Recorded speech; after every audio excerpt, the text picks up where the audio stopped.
Hello guys, Mayank here. So in this video we are going to learn arithmetic and logical operators. ये काफी important topic है and this is the 10th video of the C programming series. So without wasting any time, let's start.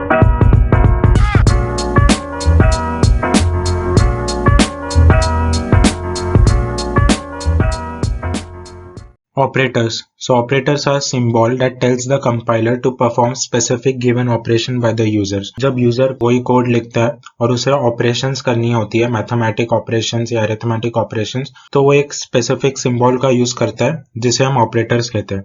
So there are two types of operators, binary operators and urinary operators. Binary operators. So symbols in binary operators are simply plus, minus, asterisk, backslash and percentage.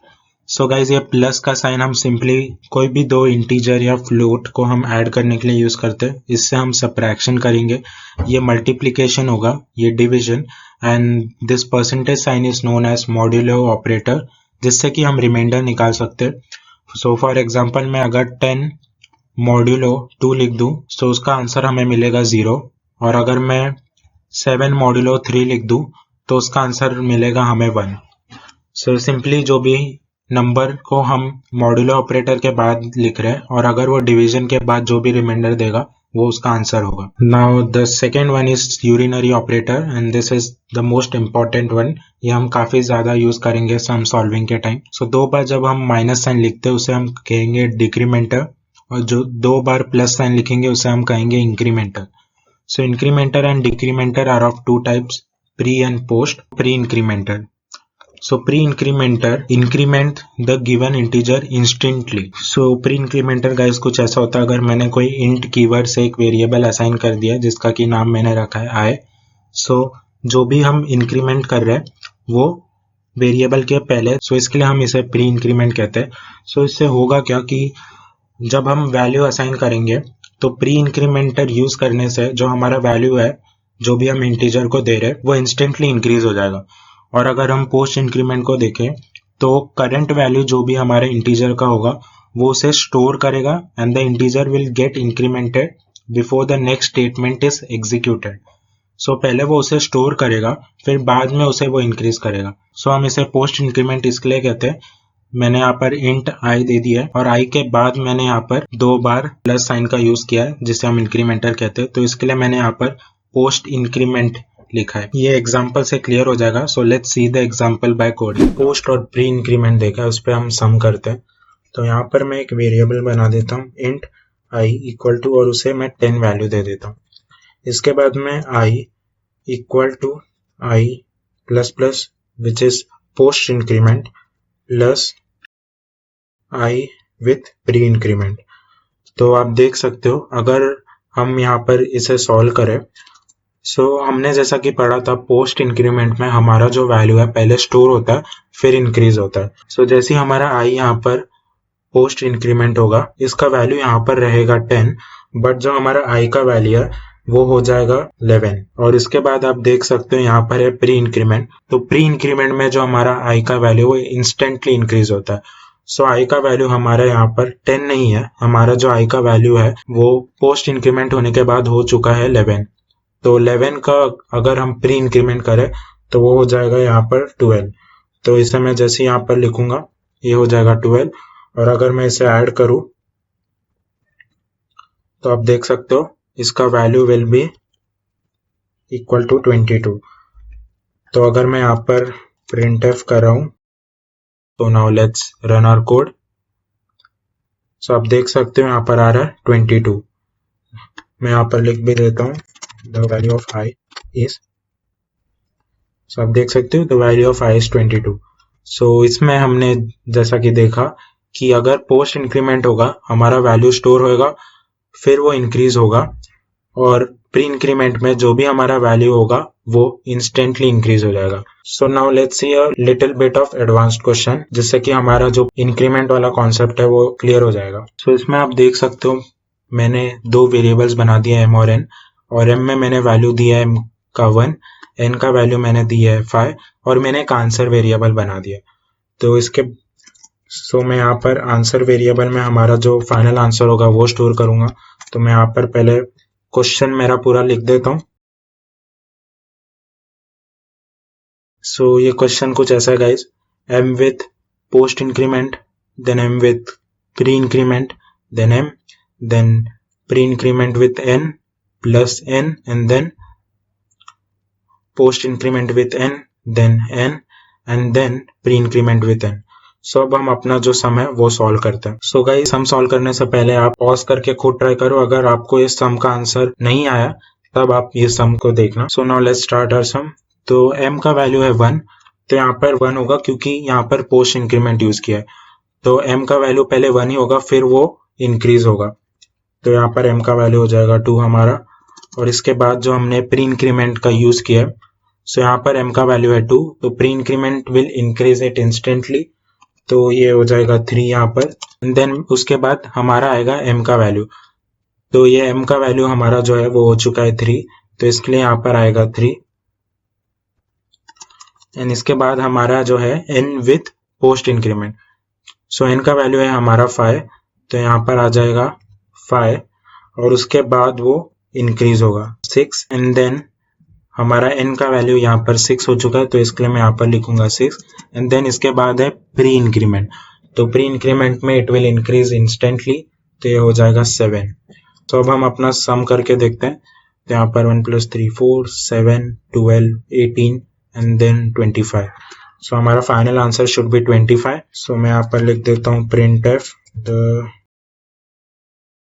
और मैं m और n का भी value print करा देता हूँ. तो हमारा जो फाइनल m और n का वैल्यू होगा वो होगा 3 एंड 6 रिस्पेक्टिवली. तो मैं यहाँ पर प्रिंट एफ करके लिख देता हूँ.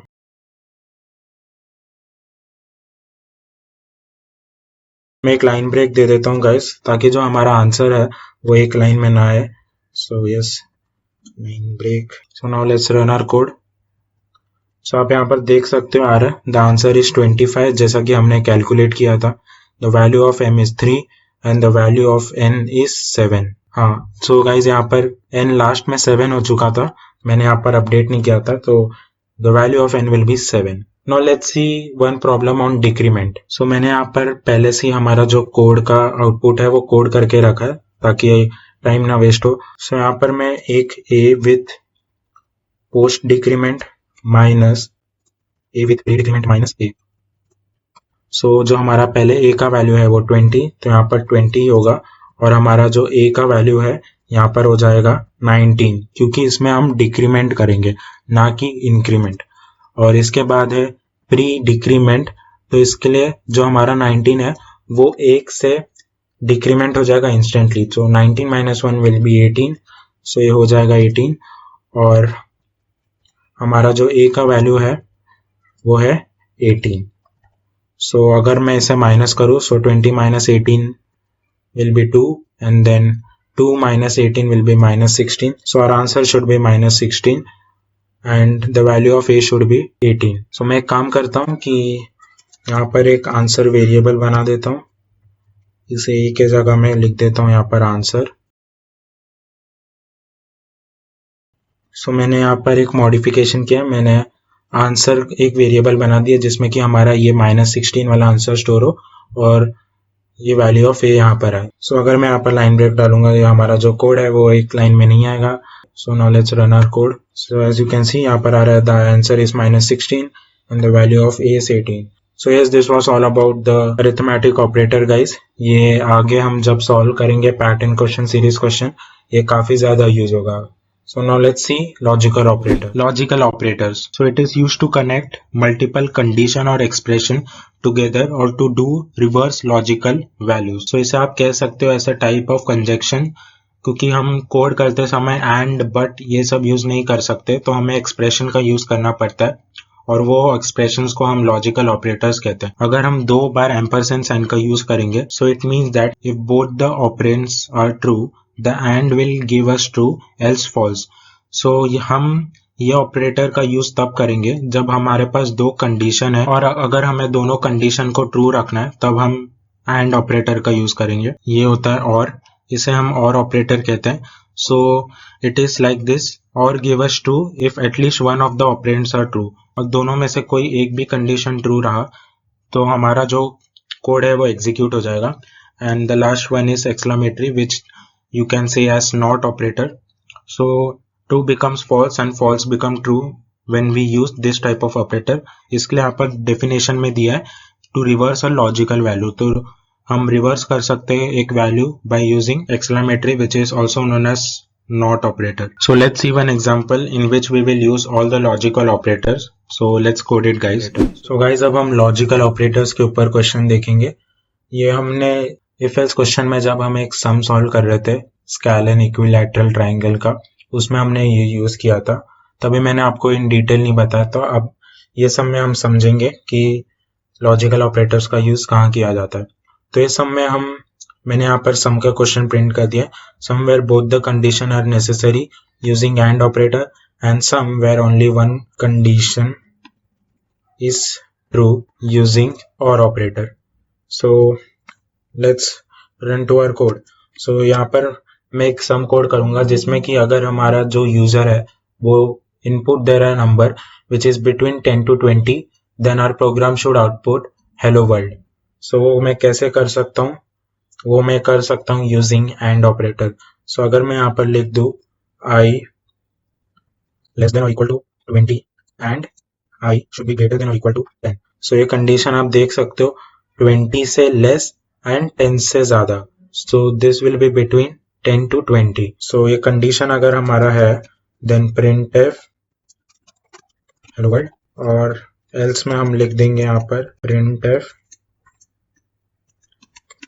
एरर। सो यार यू कैन सी हमारा जो कोड है वो रेडी हो चुका है।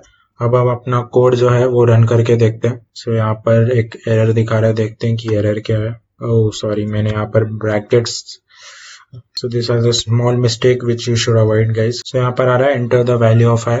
सो अगर मैं यहाँ पर डालूंगा 10 तो यहाँ पर प्रिंट हो जा रहा है हेलो वर्ल्ड, और अगर मैं यहाँ पर डालूंगा 20 ये आ रहा है हेलो वर्ल्ड, और अगर मैं 10 से 20 के बीच में डालू लेट्स से 14 तो यहाँ पर आ रहा है हेलो वर्ल्ड, और अगर मैं 10 से लेस डालू 8 यहाँ पर आ रहा है एरर, और अगर मैं 20 से ज्यादा डालू तो यहाँ पर आ रहा है error. So yes our sum is done guys. यहाँ पर मैंने एंड ऑपरेटर का यूज किया क्योंकि हमारा दोनों कंडीशन ट्रू होना चाहिए। अगर मैं यहाँ पर और ऑपरेटर का यूज किया होता, so let's experiment this, let's run our code. So यहाँ पर आ रहा है enter the value of i। So अगर मैं 10 से लेस नंबर भी डालूंगा लेट्स से -8 तो भी हेलो वर्ल्ड प्रिंट करा देगा, और अगर मैं 20 से ज्यादा नंबर भी डालूंगा तो भी हेलो वर्ल्ड कर देगा। क्यों? क्योंकि ये एक ही कंडीशन ट्रू चेक कर रहा है। तो अगर ये एक कंडीशन चेक करेगा तो इसमें सारे इंटीजर्स आ जाएंगे। सो इसके लिए यहाँ पर हम एंड ऑपरेटर का यूज करेंगे। सो इसी सम में हम थोड़े से मॉडिफिकेशन करते हैं, और हम और ऑपरेटर का यूज कब करेंगे वो समझते हैं। ये ऑपरेटर डाल दूं, इसे मैं इक्वल टू कर दूं, और इसे मैं इक्वल टू कर दूं, तो ये सम कुछ ऐसा हो जाएगा कि अगर हमारा इनपुट 10 या 20 वैल्यू दे तभी वो हेलो वर्ल्ड प्रिंट करेगा। So now let's see our sum. So अगर मैं इसे 10 दूं ये आ रहा है हेलो वर्ल्ड, अगर मैं इसे 20 दूं ये आ रहा है हेलो वर्ल्ड, और अगर मैं कुछ भी नंबर दूं यहाँ पर तो यहाँ पर ये आ जाएगा error. So yes this was operator guys. ये आगे आने वाले सम्स में काफी ज्यादा यूज होंगे। So yes this is important. So in this video we have learn what is logical and arithmetic operator. ये काफी ज्यादा यूज होगा जब हम क्वेश्चन सॉल्व करेंगे। मेक श्योर कि आप ये कॉन्सेप्ट समझो, फिर ही नेक्स्ट कॉन्सेप्ट्स के तरफ जंप करो। In the next video we are going to learn what is break and continue. So yes if you like today's video make sure to like, share and subscribe. Till then take care, be safe, practise daily, और मिलते हैं हम अब next video.